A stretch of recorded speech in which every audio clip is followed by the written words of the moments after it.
I enlisted into what the 87th Mountain Infantry Regiment was the first actually unit to wear the patch that said mountain on it. I had to have 3 letters of recommendation, and I had to go back and see my old camp counselor from where I went to camp in Vermont in '34 to get the fact that we climbed Camel's Hump and Mount Mansfield. The organization that recruited for the 10th Mountain was the National Ski Patrol System. And it was started by a gentleman, by Minot Dole. He went to Yale. He was an insurance broker. I think his dad was with one of the big paper companies. Italy's mountain spine favored defense, and the Germans fought tenaciously for each crag and peak. Every hill village became a citadel, every cave a machine gun nest. Removing the Germans would be a task for specialized units. Units like America's 10th Mountain Division.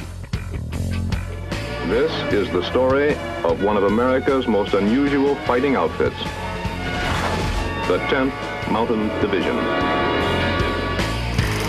Before World War II, the U.S. didn't have Arctic or mountain troops.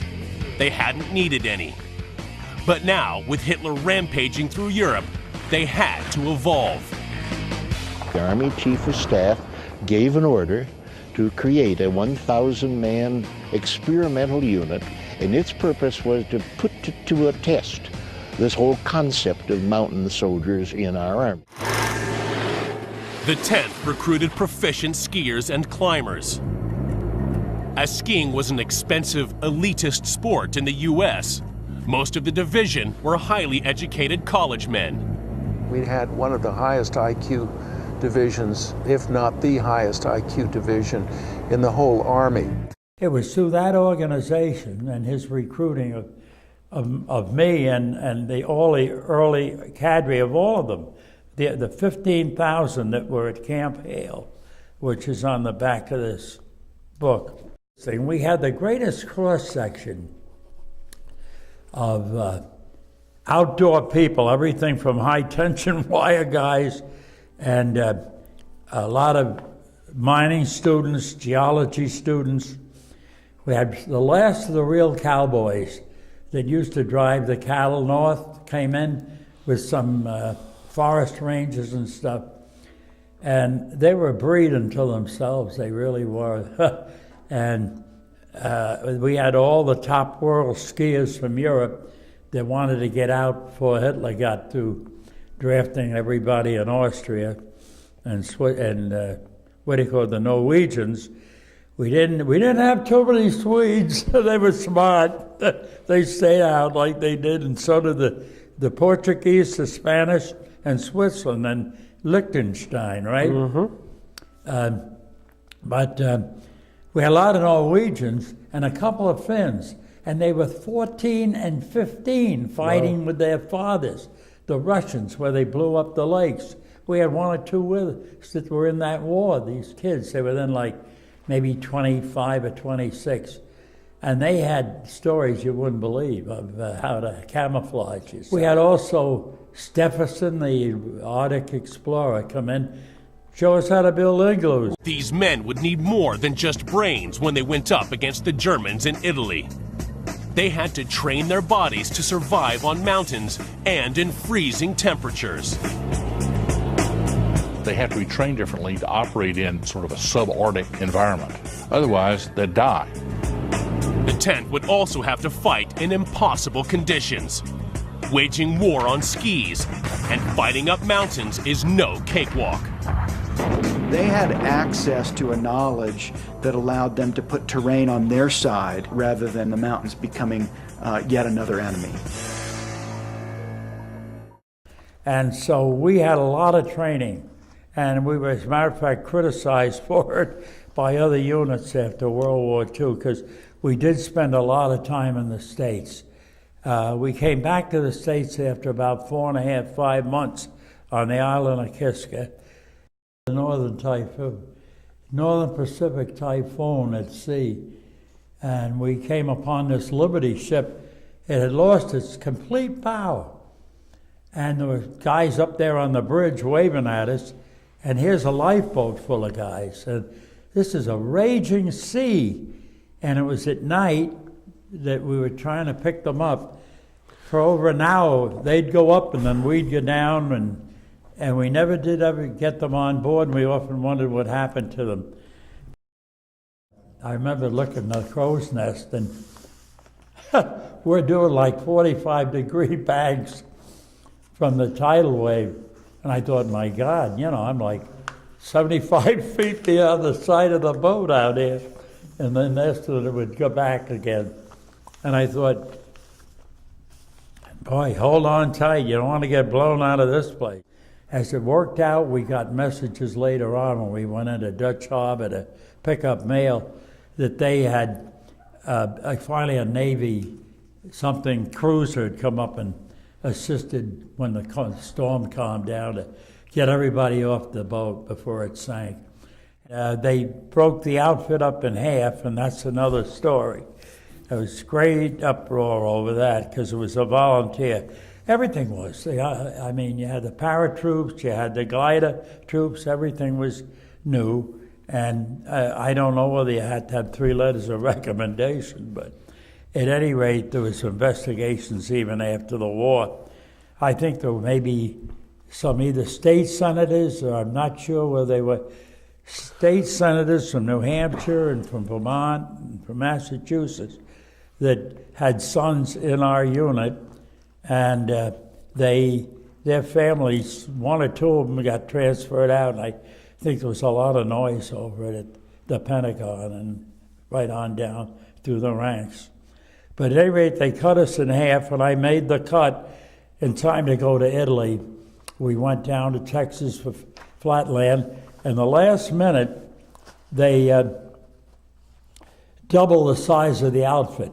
All these guys that had rock climbing and skiing and snowshoeing with mountain artillery and mules and horses were a pack artillery alpine unit.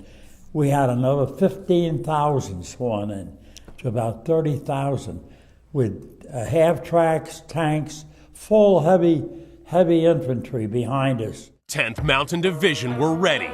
It was time to kick the Germans out of Italy. February 1945, and the 10th Mountain Division are preparing to assault Mount Belvedere. Up above them, the German artillery are trained in on every accessible path. It's got all the makings of a massacre. But they used us to take the German high peaks where they could see the Allies coming. There were about 3 or 4 attempts to break through the line between Mount Belvedere and Riva Ridge. But they could see us coming for miles. So what they did is they took from one outfit, the 86, was assigned Riva Ridge. It was only a platoon at the time, but they climbed this most unlikely approach to an attack. And thank God it was a foggy sunrise day, because we came out of the fog out of nowhere. It gave them time to put a tram up and really come in with full force and kick them away. Was on Mount Belvedere, which was one of the top outposts. And after that, it was history, because General Hayes, who was our leader, chasing the Germans right up into Austria out of Italy. Did you see a lot of action when you were going up into the mountains? Was there a lot of resistance? Well, the hairiest thing that I experienced is we were sent out to dig a false observation post to distract the Germans. And it was just before sundown, and we knew they were watching us. And they said, you have to have somebody up there in the morning to see whether it worked.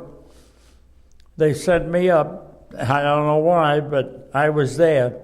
And thank God we dug it deep, because they missed that thing just so close. I thought I was going to get buried by dirt before anything else. And the first chance I had to get my wits about me was to get up and run like hell for the regular OP on my hands and knees. Get out of there. And I did, and here I am telling you about it. So a lot of it, the real heroes we all know are the guys that never got home, and they're right up here in the front end of the book. And the guys that lost limbs, they're the heroes, not me. Nobody more scared than I was, I'll tell you.